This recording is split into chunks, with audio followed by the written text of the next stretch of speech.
Tatkala malaikat Jibril datang kepada baginda Nabi di Gua Hira, lalu berkata, "Iqra, bacalah." Dan baginda Nabi adalah seorang yang ummi, yang tidak bisa membaca dan menulis. Beliau menjawab dengan gemetar, "Ma ana biqori, aku tidak bisa membaca." 3 kali malaikat Jibril mendekap beliau hampir sesak napas, dan 3 kali pula jawaban yang sama itu keluar. Apakah ini benar-benar tentang membaca buku? Atau jangan-jangan selama ini kita hanya menggenggam kulitnya, sementara dengan isinya yang paling hakiki terus tersembunyi di sebalik tabir. Tapi hari ini kita akan memasuki ruang paling sunyi dalam peristiwa tersebut.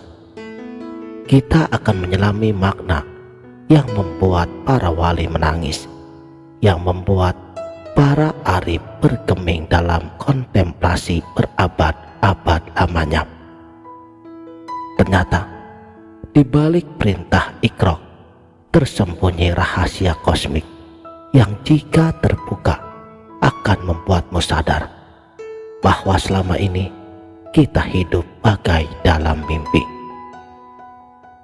Salam sang sejati. Mengapa baginda Nabi Shallallahu Alaihi Wasallam terus menjawab, "Aku tidak bisa membaca"? Apakah ini hanya sekedar pernyataan buta huruf? Secara historis, beliau memang tidak pernah belajar membaca. Tapi jika malaikat Jibril adalah malaikat utusan Allah, mampukah ia mengajari seseorang membaca dalam sekejap? Tentu saja mampu. Lalu mengapa harus diulang 3 kali? Para ulama sufi generasi awal memiliki jawaban yang sama sekali berbeda dari apa yang kita duga. Mereka mengatakan bahwa jawaban "ma ana biqori" bukanlah pernyataan ketidakmampuan, melainkan pernyataan tentang kesadaran tertinggi. Coba kita renungkan. Ketika malaikat Jibril datang membawa perintah membaca, baginda Nabi tengah berada dalam posisi seorang hamba yang sedang bermunajat, yang sedang larut dalam kekasihnya, yang tiba-tiba saja muncul sosok malaikat agung yang memerintahkannya untuk membaca. Dalam bahasa roh, membaca berarti memahami, berarti mengetahui, berarti menyadari. Dan pada saat itu, apa yang harus disadari? Bahwa yang sedang berbicara adalah malaikat. Itu terlalu rendah. Atau yang memerintah adalah Tuhan. Itu pun masih melalui perantara. Jawaban "aku tidak bisa membaca" sebenarnya adalah pengakuan tentang kemustahilan seorang makhluk untuk membaca sang penciptanya.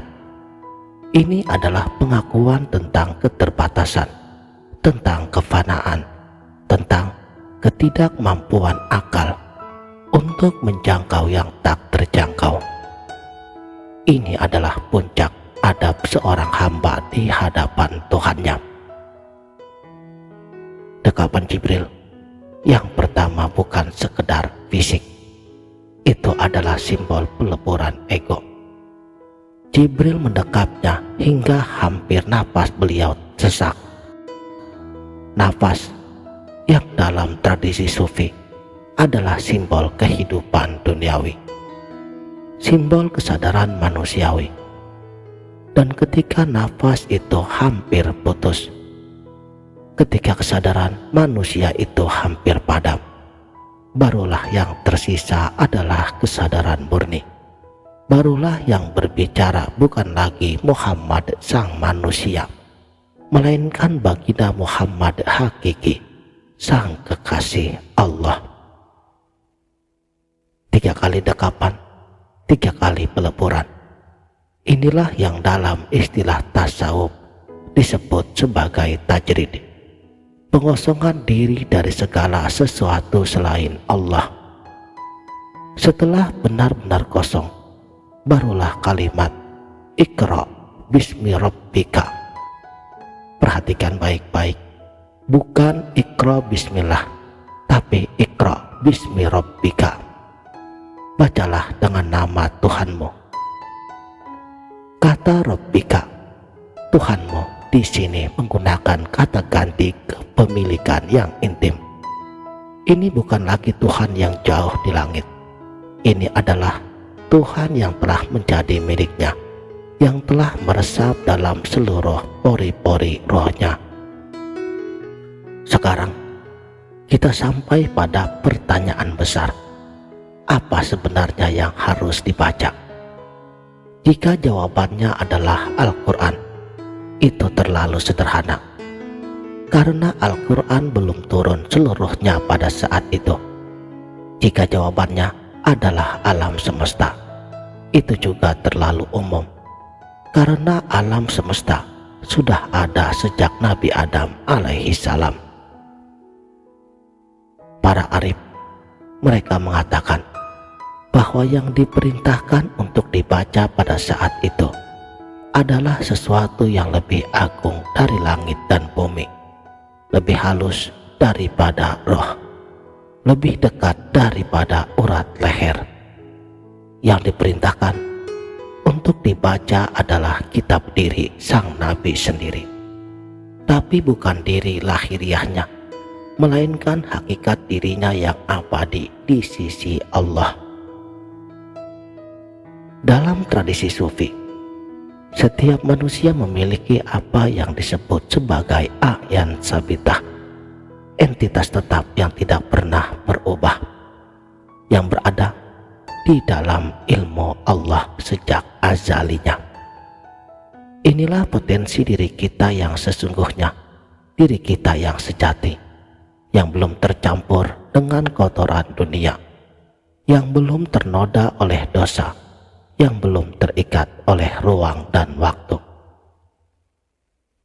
Perintah Iqra adalah perintah untuk membaca entitas ini, untuk menyadari siapa diri kita sebenarnya sebelum kita terlahir ke dunia, untuk mengingat kembali perjanjian azali ketika Allah bertanya, Alastu birabbikum, bukankah aku ini Tuhanmu?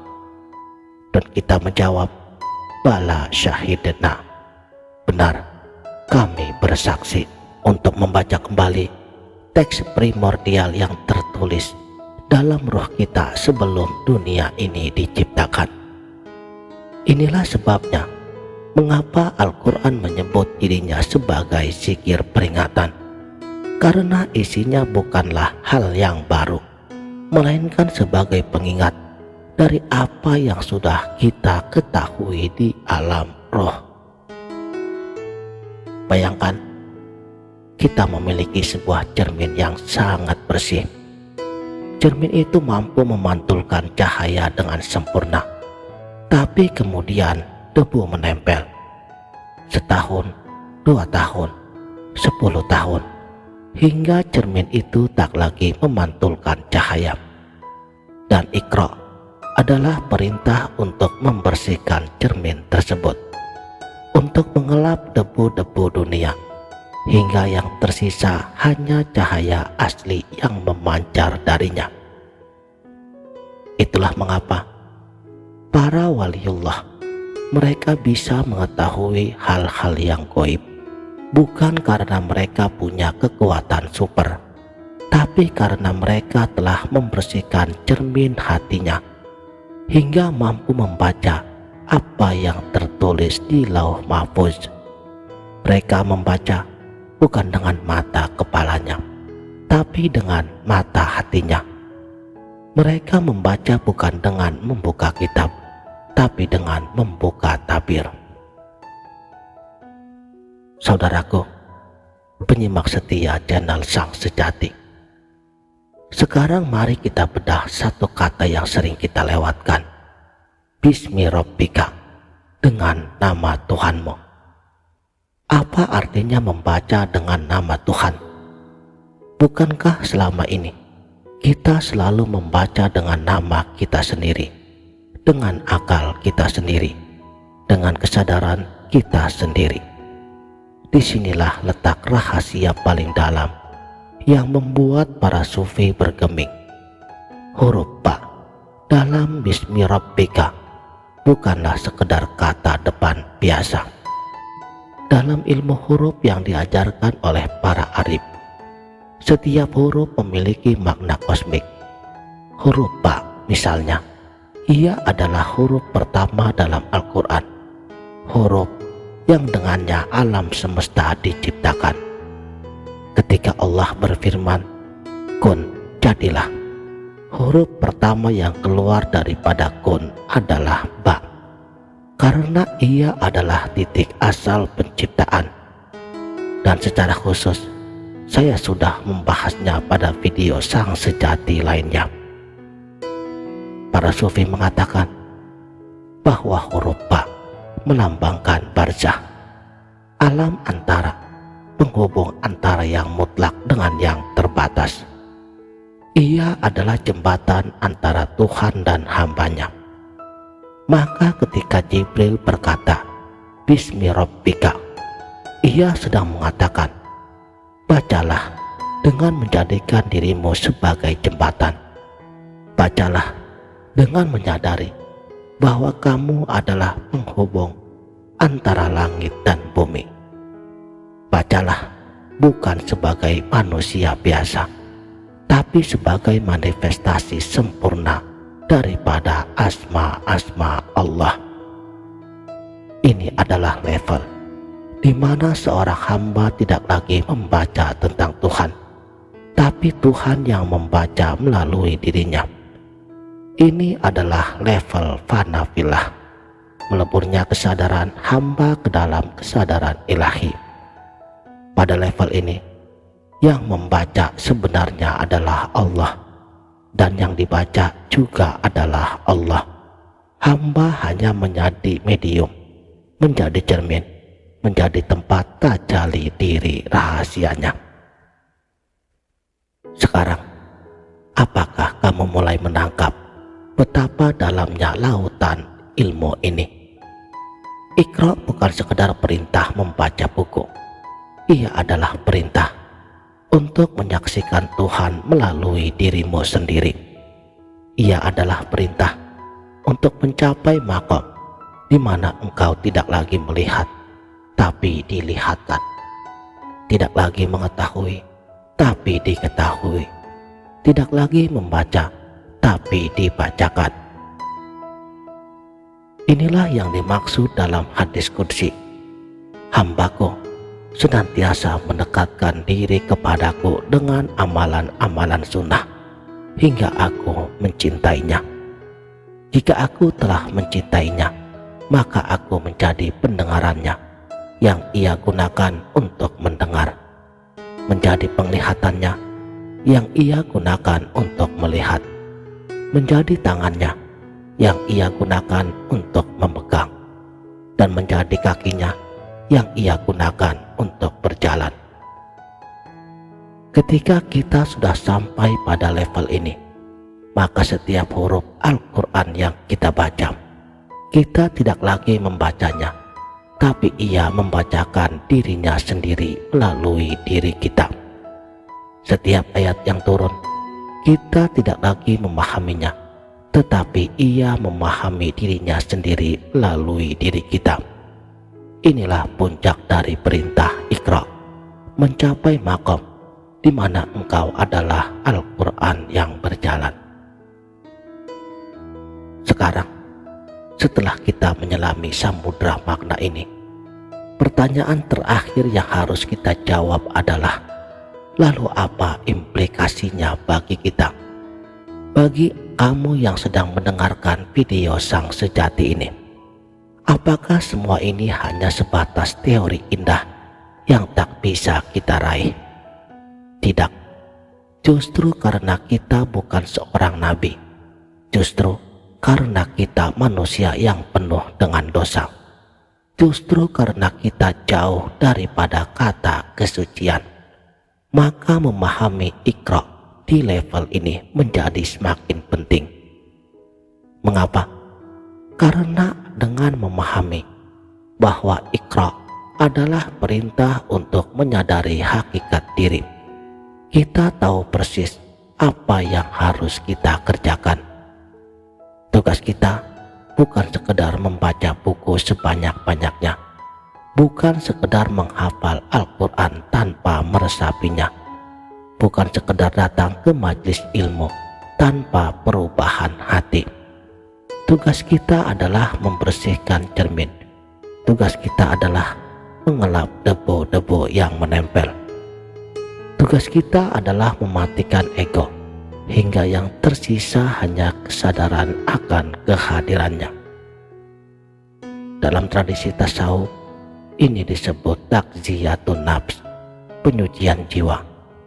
Dan penyucian jiwa tidak bisa dilakukan dalam semalam. Ia membutuhkan perjuangan, membutuhkan kesabaran, membutuhkan air mata. Ia membutuhkan malam-malam panjang di sepertiga malam terakhir, ketika dunia tertidur dan hanya engkau yang berbisik kepadanya. Ia membutuhkan lapar dan haus, bukan karena tidak punya makanan, tapi karena ingin merasakan bagaimana rasanya sepenuhnya bergantung kepadanya. Ia membutuhkan diam yang panjang, bukan karena tidak punya kata-kata, tapi karena ingin mendengar suaranya yang paling halus. Setiap kali engkau bangun malam, setiap kali engkau menangis karena dosa-dosamu, setiap kali engkau bersedekah dengan tangan kanan tanpa diketahui tangan kiri, itu berarti engkau sedang mempersiapkan dirimu untuk menerima perintah Iqra yang sesungguhnya. Karena pada akhirnya Iqra bukanlah perintah yang selesai di Gua Hira. Ia adalah perintah yang terus bergema sepanjang zaman, mengetuk pintu hati setiap hamba-hambanya yang merindukan kekasihnya. Ia adalah panggilan abadi untuk kembali ke asal, untuk kembali mengingat janji, untuk menyadari kembali siapa diri kita sebenarnya. Jadi, ketika kita membaca Alhamdulillahirabbil alamin, siapakah yang memuji? Apakah kamu? Atau jangan-jangan dia sedang memuji dirinya sendiri melalui lisanmu? Ketika kamu membaca Iyyaka na'budu wa iyyaka nasta'in, siapakah yang menyembah? Apakah kamu? Atau jangan-jangan dia sendiri sedang menyembah dirinya sendiri melalui rohmu? Dan para waliullah, mereka sampai pada kesimpulan bahwa pada hakikatnya hanya ada satu yang abadi. Yang lainnya adalah bayangan, adalah cermin, adalah manifestasi. Maka ketika cermin itu bersih sempurna, ia tidak lagi memantulkan bayangan dirinya, tapi ia memantulkan cahayanya yang asli. Inilah puncak dari perintah Iqra. Inilah rahasia yang tak pernah diduga. Inilah makna yang membuat para sufi berkata, aku adalah yang kucintai dan yang kucintai adalah aku. Kami adalah dua roh yang bersatu dalam satu jasad. Jika engkau melihatku, engkau melihat dia. Jika engkau melihat dia, engkau melihatku. Wallahu a'lamu bishawab. Demikianlah, hanya Allah yang maha mengetahui maksud sejati daripada firman-Nya. Apa yang saya sampaikan ini hanyalah percikan kecil daripada lautan yang tak bertepi. Jika ada kebenaran, itu datangnya dari Allah. Jika ada kesalahan, itu murni dari kelemahan saya sebagai manusia.